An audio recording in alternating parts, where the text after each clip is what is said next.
आप सभी को मेरी तरफ से जय माता दी। अगर आप भी महाशिवरात्रि व्रत करने का सोच रहे हैं या रखना चाहते हैं तो आप सभी को शास्त्रों में लिखित नियम को जानना अति आवश्यक है, क्योंकि कारणवश अगर आपसे कोई त्रुटि हो जाए तो हो सके आपको इस व्रत का कोई भी शुभ फल या परिणाम देखने को ना मिले। आप सभी को व्रत का फल ना मिले, ऐसा गलती आप ना करें। इसी के लिए मैं आप सभी को जो बातें बताने वाला हूँ वो सारी बातें शास्त्र प्रमाण है। तो वीडियो को ध्यानपूर्वक सुनिएगा ताकि आपको महाशिवरात्रि व्रत रखने का पूर्ण फल मिल सके और आपकी हर इच्छा मनोकामनाओं को भगवान शिव पूरी कर सके। महाशिवरात्रि व्रत रखने का अर्थ है धैर्य। यह दिन भक्तों को सर्वशक्तिमान भगवान शिव को समर्पित करना चाहिए। यह एक ऐसा दिन है जब भक्तों को शिव का आशीर्वाद मिलता है। महादेव को प्रसन्न करने के लिए व्रत करते समय आपको कुछ नियम का पालन करना अति आवश्यक होता है। तो ध्यानपूर्वक सुनिएगा वो नियम क्या है। आप सभी व्रत के दौरान चावल, गेहूं आदि से बनी चीज़ों का सेवन भूलकर ना करें।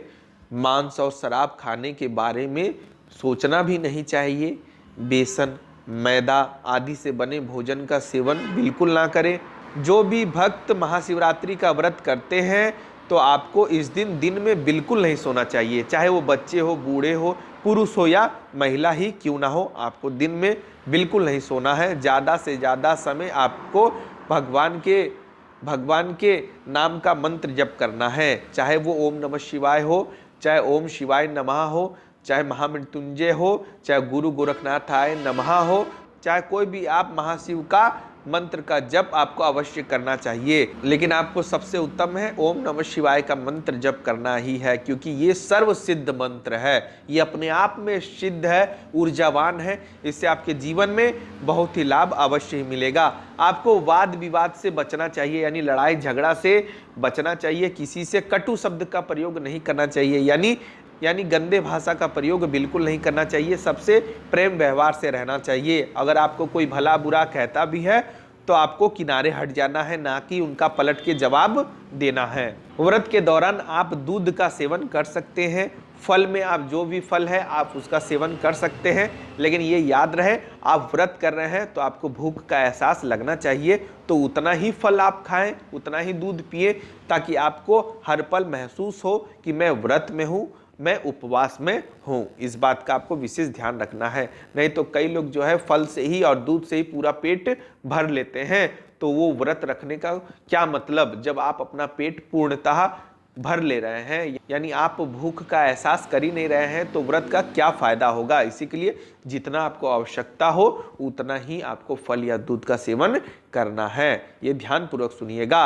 अब मैं आप सभी को बताने जा रहा हूं कि भगवान शिव को क्या चीज अर्पित करने से भगवान शिव शीघ्र प्रसन्न हो जाते हैं और अपने भक्तों की हर इच्छाओं को पूर्ण करते हैं। तो ध्यानपूर्वक सुनिएगा। महाशिवरात्रि एक बहुत बड़ा दिन है जब भक्त व्रत रखकर और मंदिर में शिवलिंग पर दूध चढ़ाकर भगवान शिव को प्रसन्न कर सकते हैं। भगवान शिव की पूजा करने और उनका आशीर्वाद प्राप्त करने के लिए इस नियम का पालन करना अति आवश्यक है। वो है सुबह जल्दी उठकर स्वच्छ वस्त्र धारण कर और संकल्प अवश्य करना चाहिए। बिना संकल्प का कोई भी व्रत आप ना करें तो ही बेहतर है, वरना व्रत का फल आपको नहीं मिलता है। ये बातें शास्त्रों में बताई गई है। लेकिन जिन भक्तों को संकल्प लेना नहीं आता है, उनके पास समय नहीं है जानकारी के लिए, तो बस आपको महाशिव के सामने यही बोलना है, प्रभु मुझे संकल्प की विधि नहीं मालूम है कारणवश, लेकिन मेरे द्वारा की गई इस व्रत को स्वीकार करें और मुझे संकल्प किस प्रकार लेना है इसका ज्ञान दे।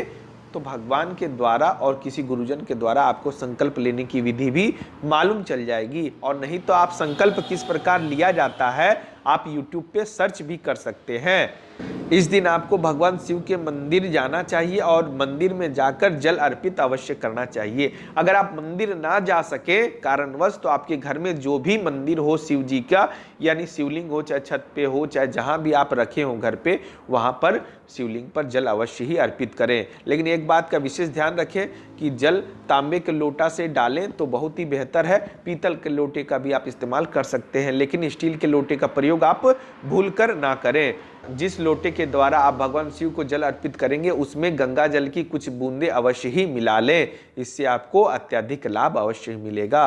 आप सभी को जल में चावल और सफ़ेद चंदन मिलाकर ओम नमः शिवाय कहकर ही शिवलिंग पर जल चढ़ाना चाहिए। इस बात का आपको विशेष ध्यान रखना है। शिवलिंग पर धतूरा, भांग, बेर, चावल, बेलपत्र, सुगंधित फूल, अमर मंजरी और जौ की बालियां चढ़ाना अत्यंत लाभकारी होता है। इससे भगवान शिव शीघ्र प्रसन्न होते हैं और अपने भक्तों को मनवांछित फल प्रदान करते हैं, उनकी इच्छाओं को तुरंत ही पूर्ण कर देते हैं। आप सभी शिवलिंग पर तुलसी, दही, शुद्ध देसी घी, गाय का कच्चा दूध, गन्ने का रस और शहद भी चढ़ा सकते हैं। इससे आपको शिव की कृपा अवश्य ही प्राप्त होगी। आप सभी भगवान शिव को 5 फल, 5 मिठाई, इत्र, मौली और जनेऊ भी चढ़ा सकते हैं। भगवान शिव को इन चीजों को अवश्य चढ़ाना चाहिए, इससे अत्यंत लाभ आपको अवश्य मिलेगा। महाशिवरात्रि पर्व साल में एक दिन आता है। इस दिन भगवान शिव केवल मनुष्य को ही नहीं, संसार में जितने भी जीव जंतु है, यानी जितने भी 64 लाख योनियों में जिनका भी जन्म हुआ है, सभी लोग इस दिन महाशिव की पूजा करते हैं और व्रत भी रखते हैं। इसी के लिए आप सभी से मैं बस यही कहना चाहता हूँ कि महाशिवरात्रि का दिन एक अत्यंत पवित्र दिन में से एक माना जाता है। इसी के लिए आप सभी इस दिन केवल महाशिव के बारे में ही बातचीत करिए, इनकी कथा का श्रवण करिए, शिव महापुराण पढ़ें, इनकी चालीसा का पाठ करें, इनके 108 नाम का जप करें और ना हो सके तो कम से कम ओम नमः शिवाय का जप तो आपको करना चाहिए। जितनी ज़्यादा मात्रा में हो उतनी ज़्यादा मात्रा में आपको अवश्य ही करना चाहिए। अगर मेरे द्वारा दी गई जानकारी आप सभी को पसंद आई हो तो चैनल को सब्सक्राइब जरूर करिएगा। धन्यवाद। जय माता दी।